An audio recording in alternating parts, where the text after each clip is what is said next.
rip your bag apart. But the businesses they've been in business for a long time, almost every one of them. And you pass away, you want to have your children take over your business, they work in your business, and they got hit with the state tax, or we call it the death tax, but we call it both. It does the same thing.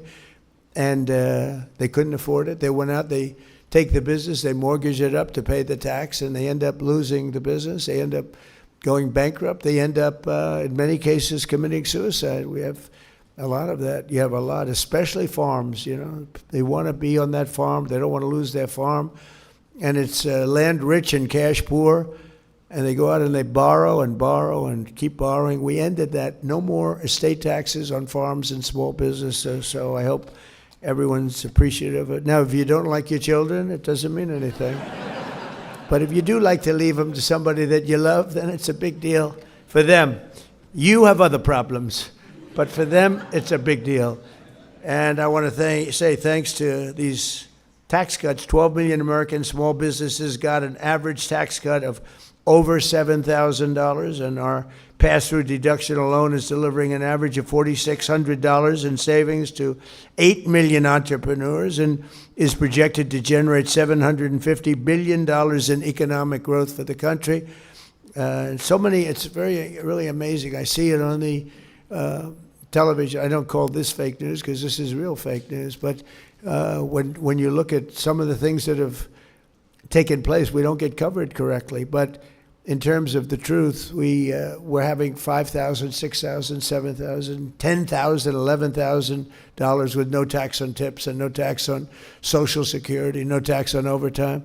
And people are making sometimes 11. I've seen it just where they're asking people virtually on the street, how is it doing? And everyone's surprised, including me. I didn't know it was going to be as much, but I knew it was going to be a lot. But you have people that make an extra $7,000, $8,000, $9,000 a year between the no tax on tips, no tax on overtime is a big one. It's a big one. But the no tax on tips was great. I won the.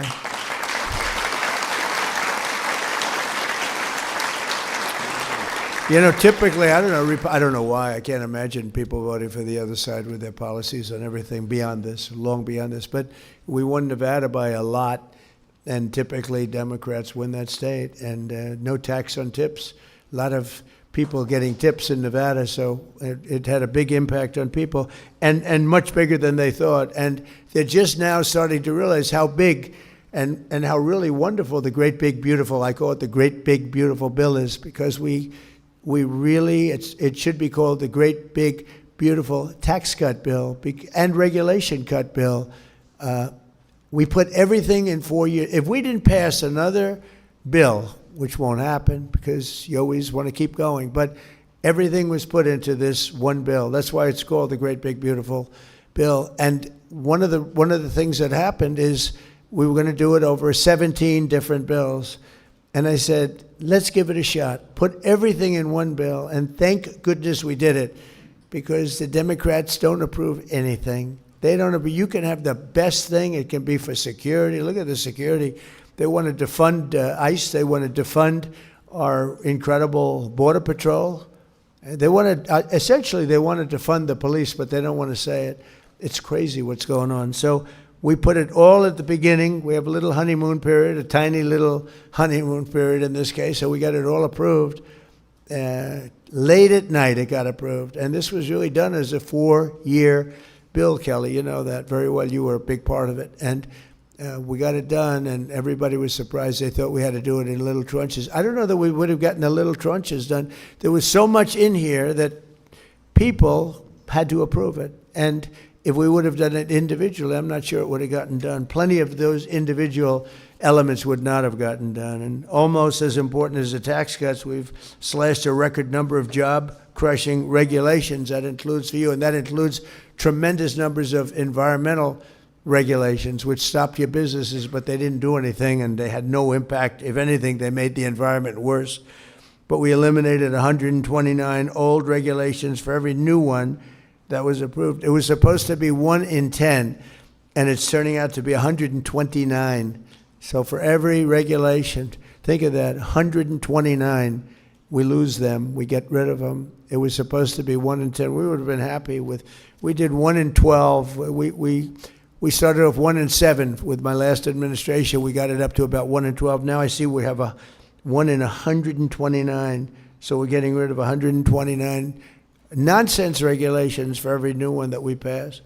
And thanks to these pro-growth policies, our economy is roaring, and factory construction is way up. Consumer confidence is way up. Business investment is more than triple compared to that of just a short time ago. And before I took office, nobody can believe it. And nobody can believe the $18 trillion number that we gave you, because it's a record for any country, not just here, it's for any country. A lot of that had to do with November 5th, but a lot of it had to do with tariffs. We charge tariffs to companies when they come in. A couple of you were just saying to me that you're getting hurt by China and other countries making a product that's not as good, but it's less money because of the fact that there were no guards, no safeties for you, and we've changed a lot of it. Some have said you've absolutely saved our business, but because of the use of tariffs, we have all this money, because if they come in and build a business here, if they build their plant here, there are no tariffs. Jobless claims just hit the lowest level since 1969. And more Americans are working today than at any time in the history of our country. So we have more people working today than at any time in the history of our country. That's so beautiful. I mean, what can be better than that? You say, like somebody was saying, oh, will AI take our jobs? Well, we have a lot of AI up. They said it's going to take jobs. I said, well, you're probably right, maybe a little bit, but it's going to create a lot of jobs. And did you know that more people are working in the United States right now than ever before? They said, no, is that true, really? That's the end of that argument. And a lot of good things are happening. And leading in AI is very important, because that's a tremendously big industry. And we want to be able to lead. Primarily it's China, but other countries are very much active in it also. Under the last administration, 1 in 4 new jobs was a government job. But since my inauguration, 100%, think of that, 100% of all new jobs have been in the private sector, 100%. We cut a lot of government jobs.